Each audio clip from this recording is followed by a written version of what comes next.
वदनं ध्यायेत् सर्वविघ्नोपशान्तये अगजानन पद्मार्कं गजाननमहर्निशम् अनेकदन्तं भक्तानां एकदन्तमुपास्महे गुरुब्रह्मा गुरुर्विष्णुः गुरुर्देवो महेश्वरः गुरुसाक्षात् परब्रह्मा तस्मै श्रीगुरवे नमः।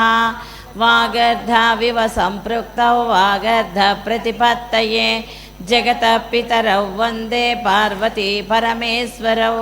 श्रुतिस्मृतिपुराणानामालयं करुणालयं नमामि भगवत्पादशङ्करं लोकशङ्करं। शङ्कारूपेण मच्चित्तं पङ्कीकृतमभूज्यया किङ्करीयस्य सामाया శంకరాచార్యమాశ్రయే। ఇవన్నీ బోధన చేసి వెళ్ళాడు. అర్థమైందా? వాటిని మనము గృహస్థాశ్రమంలో ఉన్నాం కనుక చక్కగా పాటిస్తూ మన తర్వాత తరాలకు వాటిని అందజేయాలి. ఇదని కొంతమంది అంటారు. ఇచ్చి భారతదేశానికి నాలుమూలల వీటిని ఏర్పాటు చేసి సనాతన సాంప్రదాయాన్ని సాధించమని చెప్పారు, వేదాన్ని బోధించమని చెప్పారు. అప్పుడు ఆయన ఏం చేశారు? ఇవి తీసుకుని బయలుదేరుతుంటే అమ్మవారు ఏం చేసింది? ఆవిడ పిలిచి ఆయన్ని, స్వామివారి శివలింగాలు ఇచ్చారు కదా, నేనేమి ఇవ్వకపోవడం ఏమిటి అని సౌందర్య లహరి స్తోత్రాన్ని ఇచ్చింది. మిగతావన్నీ కూడా ఎవరో ఒకటి కవులు రాసినవో, ఋషులు రాసినవో, మునులు రాసినవో ఉన్నాయి, స్వహస్తాలతో ఇచ్చినటువంటి స్తోత్రం. అయితే ఇందులో మొదటి 41 శ్లోకాలు కూడా పూర్తిగా మంత్రం, తంత్రం, యంత్రం ఇవన్నీ కూడా అందులో నిబిడీకృతమైపోయి ఏదైతే శ్రీ విద్య ఉందో ఆ శ్రీ విద్య అంతా కూడా ఇప్పుడు ఈ యుగంలో, ఈ సమయంలో అందరూ కూడా దాన్ని అనుసరించలేరు అనేటటువంటి ఉద్దేశంతో ఫస్ట్ 41 శ్లోకాలని కూడా దాంతో పూర్తి చేశారు శంకర్లు. తర్వాత ఉన్నదంతా కూడా అమ్మవారి యొక్క బాహ్యంగా ఉండేటటువంటి సౌందర్యం అన్నమాట. ఆ సౌందర్యాన్ని అందులో వర్ణిస్తారు. సౌందర్యం అంటే మనమేమనుకుంటాము? ఏదో కళ్ళు బాగున్నాయి, ముక్కు బాగుంది, చెవులు బాగున్నాయి, ఆ తర్వాత ఏదో రుద్దులు బాగున్నాయి, మెడ చాలా అందంగా ఉంది, ఇలా అనుకుంటూ ఉంటాం మనం. సౌందర్యం అంటే అది కాదమ్మా. ఆ ప్రాంతాలలో అమ్మవారి యొక్క సౌందర్యాన్ని బాహ్యంగా ఎక్కడైతే వర్ణిస్తున్నారో ఆ భాగాల్లో అమ్మ ఏ రూపంలో ఉందో చెప్తున్నారు.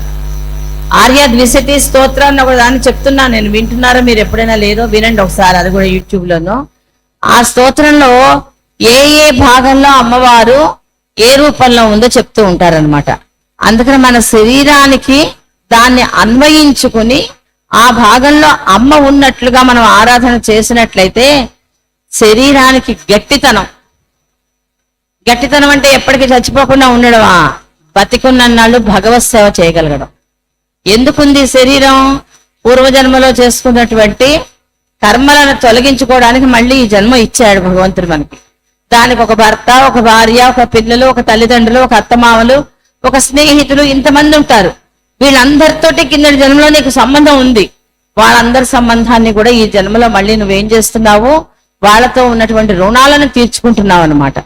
అందుకని నేను వాడికి ఎవరికో ఏదో చేశాను, వీళ్ళెవరికో ఏదో పెట్టాను అని అనుకోకర్లే. ఇవన్నీ జన్మజన్మల నుంచి ఉన్న బంధాలు, వాటిల్ని కంటిన్యూ చేస్తున్నావు. దానికోసం నువ్వేం చేయాలి? నీ కర్మలను తొలగించుకోవడం కోసం శరీరాన్ని నిలుపుకోవాలి. శరీరాన్ని నిలుపుకోవాలి అంటే ఏం చేయాలి? సక్రమమైన మార్గంలో ఉండాలి. మూలాధార చక్రం దగ్గర నుంచి సహస్రారం వరకు ఉన్నటువంటి షట్చక్రాలని కూడా ఆరోగ్యంగా చూసుకోవాలి. ఎప్పుడు ఆరోగ్యంగా ఉంటాయి అవి? నువ్వు అక్కర్లేనివన్నీ దానికి చేరవేయకుండా ఉన్నంతసేపు ఉంటాయి. అరుణ్ గారు మనందరికీ కలగజేస్తారు, ఆవిడ బిజీగా ఉన్నారు మీకోసమే. దాన్ని మీరు అందరూ కూడా చక్కగా వినియోగించుకోండి. సౌందర్యలహరి స్తోత్రాలు చేద్దాము. తర్వాత ఏంటంటే ఆవిడ ముఖ్య ఉద్దేశము ఇక్కడ ఒక శృంగేరి శంకర మఠము కట్టాలి అని అనుకుంటున్నారు ఆవిడ. దానికి మీరందరూ కూడా సహకరించండి. ఎందుకంటే సనాతన ధర్మం పడిపోతోంది. అర్థమైందమ్మా? పడిపోతోంది. ఎందుకుని పడిపోతోంది?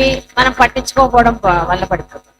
ఈ వయసులో ఆవిడ హైదరాబాద్కి వచ్చి అక్కడ కోటిలతో పారాయణ చేసి ఇంకా ఇక్కడ చేయించి మళ్ళీ తర్వాత మీరు ఇక్కడికి రండమ్మా అని శృంగేరి వెళ్ళి జగద్గురువుల ఆశీస్సులు తీసుకుని అమ్మ భగవంతుడు కోరిక తీర్చమని మనం అడుగుతాం. ఇవ్వలేదు, నేను అడిగాను, ఎన్నిసార్లు అడిగాను, ఎన్ని ప్రదక్షిణాలు చేశాను అని చెప్పి ప్రదక్షిణాలు చేస్తున్నంతసేపు కూడాను ఒక పేపర్ మీద టిక్కు పెట్టుకుంటూ చేస్తుంటే లెక్కలేసావు, నువ్వు ప్రదక్షిణాలు చేయలేదు. ఒక హనుమంతుడి ప్రదక్షిణం చేశామనుకోండి, సుందరకాండ అంతా గుర్తు చేసుకుంటూ ప్రదక్షిణం చేయాలి. రాముడు ఎంత భక్తిగా ఉన్నాడో చూసుకుంటూ ప్రదక్షిణం చేయాలి. అమ్మవారికి ప్రదక్షిణం చేశారంటే దేవి భాగవతం తలుచుకుంటూ చేయాలి, సౌందర్యలహరిని తలుచుకుంటూ చేయాలి, లలితా సహస్రనామం చదువుకుంటూ చేయాలి. రాముడికి ప్రదక్షిణం చేసేటప్పుడు సద్గుణాలను తలుచుకుంటూ చేయాలి. రాముడి దగ్గర ఉన్న 16 గుణాలు ఏమున్నాయో ఇలాంటి సంతానం నా ఇంట్లో ఉండాలని అనుకుంటూ చేయాలి. కృష్ణుడికి ప్రదక్షిణం చేసేటప్పుడు గీతను తెలుసుకోవాలి, తెలిసిందా? అంతేకాని గబా గబా గబా గబా నడుచుకుంటూ ఒక పేపర్ పెట్టుకుని టిక్కులు కొట్టుకుంటూ ప్రదక్షిణాలు చేయడం ప్రదక్షిణం కాదమ్మా. కాళ్ళు నొప్పులు వచ్చేదాకా ప్రదక్షిణం చేయాలి. తెలిసిందా? నా శక్తి ఇంతే ఉంది, నా శక్తి తగ్గిపోతోంది, ఇక నేను చేయలేకపోతున్నాను అనుకునేదాకా చేయాలి. ఎప్పుడు పూర్తిగా భగవంతుడి యందు విశ్వాసం ఉండి నువ్వు చెయ్యగలిగితేనే దానికి ఫలితం ఉంటుంది. కర్మను తొలగిస్తాడు, లేదా కర్మను నువ్వు అనుభవించేటప్పుడు తట్టుకునేటటువంటి శక్తిని ఇస్తాడు నీకు. ఇక్కడ అనేక చోట్ల చెప్తారు, భగవంతుడు అంత వాళ్ళకే శాపాలు తప్పలేదు. సరస్వతీదేవి శాపగ్రస్తురాలైంది, ఈశ్వరుడికి శాపం తగులుతుంది. అనేక మంది దేవతలకు శాపం ఉన్నట్లుగా వాళ్ళు మళ్ళీ దాన్ని అనుభవిస్తున్నట్లుగా మనకు చూపించారు చరిత్రలో. మరి వాళ్ళకే తప్పనప్పుడు మనం ఎంతటి వాళ్ళం?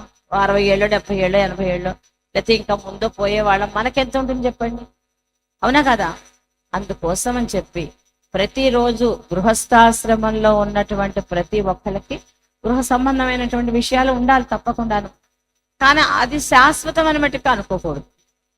అర్థమైందమ్మా? ఇక మన సౌందర్యలహరి మొదలు పెట్టుకుందాం. ఇగో మా సంగీత ఇక్కడ శ్రీచక్రం వేస్తుంది. అమ్మాయి ఇది వేయడానికే పుట్టింది, తెలిసిందా? ఎక్కడికి వెళ్ళి ఈ శ్రీచక్రాలు వేసేసి భోజనం మానేసి శుక్రవారం నాడు అమ్మవారి శ్రీచక్రాలు వేసేసి వీళ్ళందరినీ కూడా సహాయం తీసుకుని చక్కగా తయారు చేస్తుంది శ్రీచక్రాన్ని. తెలిసిందా? దేనికోసం మనం పుట్టాము అనేది మనకంటూ మనకు ఒక స్థానం కావాలా వద్దా? పక్క వాళ్ళకన్నా మనం ఎక్కువ బంగారం, పక్క వాళ్ళకన్నా మనం ఎక్కువ ఉద్యోగం, పక్క వాళ్ళకన్నా మనకు 4 ఇళ్ళు ఎక్కువ, ఇవి కాదు కావాల్సింది. తర్వాత జన్మకు వెళ్ళేటప్పుడు నీ స్థాయిని పెంచుకోవాలి, అది ప్రయత్నం చేయాలి. అది మీరు ఇక్కడ ఏ దేశంలో ఉన్నా చేసుకోవచ్చుగా, భారతదేశంలోనే ఉండక్కర్లేదు, ఎక్కడ ఉన్నా చేసుకోవచ్చు చక్కగా. మీ అందరు శృంగేరికి రండి, ఆవిడ తీసుకొస్తున్నారు మీ అందరిని ఒక రోజున. ఇప్పటిదాకా మేము సౌందర్యలహరి, విష్ణు సహస్రనామం, లలితా సహస్రనామం, సౌందర్యలహరి, శివానంద లహరి, మూక పంచశతి 500 శ్లోకాలు ఉంటాయి. విన్నారా ఎప్పుడైనా మూక పంచశతి పేరు? మన ఛానల్లో ప్రసారమవుతున్న అన్ని భక్తి కార్యక్రమాలు మరియు ఇతర కార్యక్రమాల లింకు మీ మొబైల్కి రావాలి అనుకుంటే డిస్క్రిప్షన్లో ఉన్న మా వాట్సాప్ గ్రూప్లో జాయిన్ అవ్వండి. అన్ని భక్తి కార్యక్రమాలు మిస్ కాకుండా వీక్షించండి. ఆ భగవంతుని కృపకు, కరుణకు పాత్రులవ్వండి. మా కార్యక్రమాలను వాట్సాప్ గ్రూప్లోను, టెలిగ్రామ్ గ్రూప్లోను మరియు ఫేస్బుక్ పేజ్లోను కూడా వీక్షించవచ్చు.